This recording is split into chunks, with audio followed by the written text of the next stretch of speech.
I've got my insect ring. I made the video where I show how I cut it, how I grooved it. 9 inches is the outside circumference of this. I've cut this wire to be 9 inches. Cut it to be 9 inches. The reason being is that I want a little bit of overlap on my insect trap on the inside so that I can hold it in place and glue it. So I take my straight edge, a line on the 9 inch,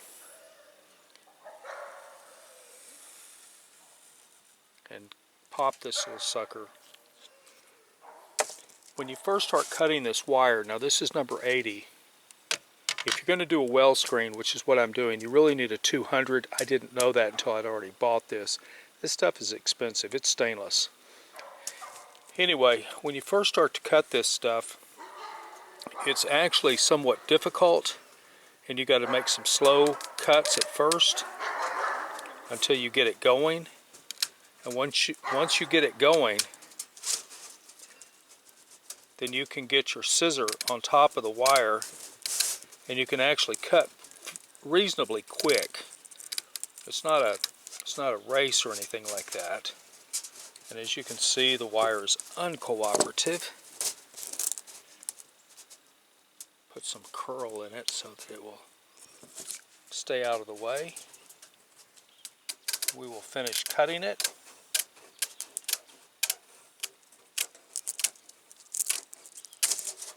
Now what we want to do, this is scrap right here, but we're not going to throw it away. What we want to do at this point is we want to see how this fits inside here. I wonder if that's on screen. Yeah, more or less is on screen.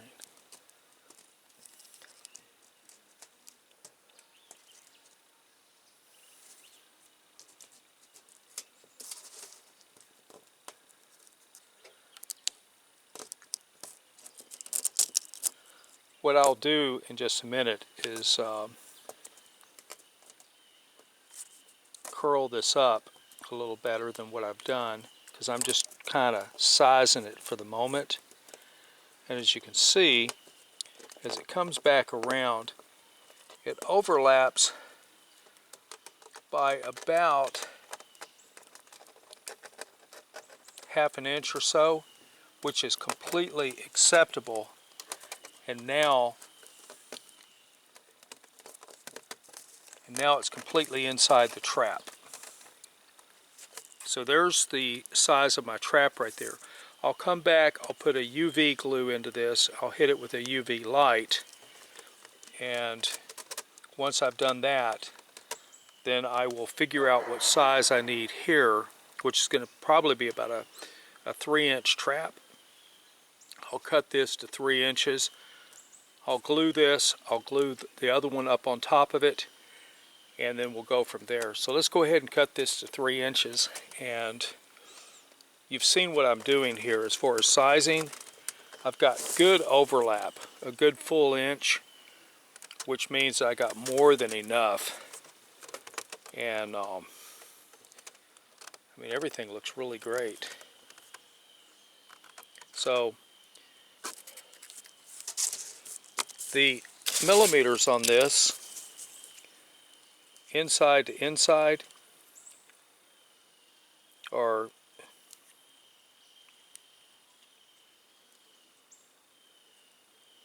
68, 69.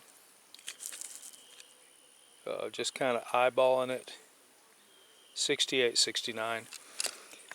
I'll be cutting this in half in just a moment. Actually, about 4 inches.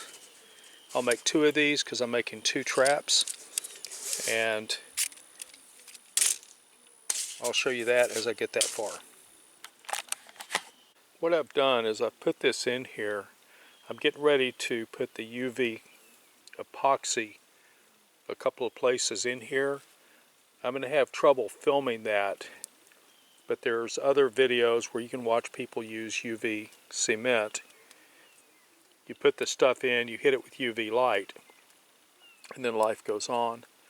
It's going to be hard to film that and do the job at the same time, but you can see kind of where I'm at with this. The top I can compress or expand a little bit for the top piece when I get ready to put that on. But basically, this is pretty much how it will work and look. And as you can see through it. And so I'm going to go ahead and knock that out real quick. I slid the screen down inside here, and I'm using a slow setting epoxy so I have time to work it. I've got everything into place. Now I spotted a couple places and let it dry first to get it in, then I've slid the rest of it in. On the inside, as you can see, I've put a bead on the inside by putting the glue up inside there and just letting it ooze and fall down onto it. There's a few places where it made a mess, but generally speaking, it's in pretty good shape in there. Using my finger just to help improve the bead on the inside. Little Gojo, this stuff will come right off. What I'll do now is I'll set this out in the sun to let it dry for the rest of the day. Then I'll come back, I'll put the top on, and then I'll glue this into place afterwards.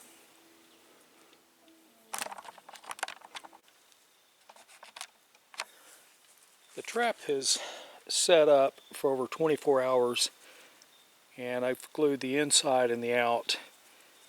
We still have this to deal with, and we still have to glue the top on. Removing this, we now fit this into this, and as we fit it in there,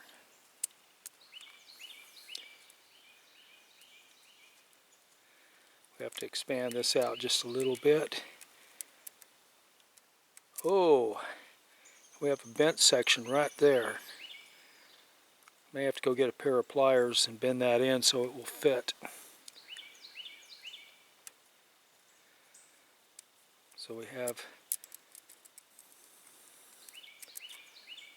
I'm starting on the far end and I'm working it this way, and I'm stretching the wire with my finger while trying to press it in and work this in at the same time.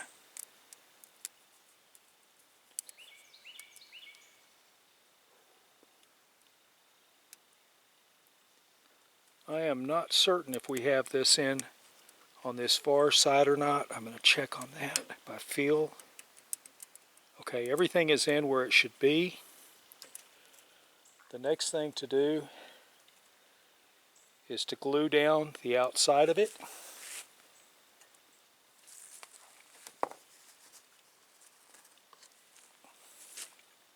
And I'm having to keep pressure on it so it doesn't spring out. I am using Loctite Extreme Glue.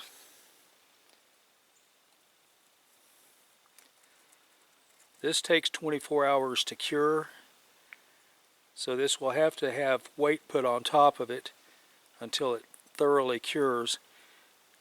Now I put this stuff down somewhat heavy, and I will use a toothpick and work it both into the fiber and down into the little crevice here that I've, and here I was able to move the wire a little bit and get some down in there.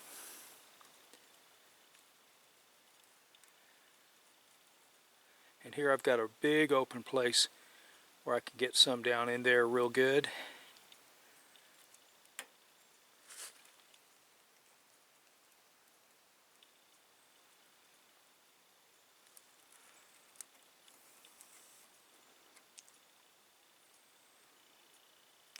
Now we're back to the start.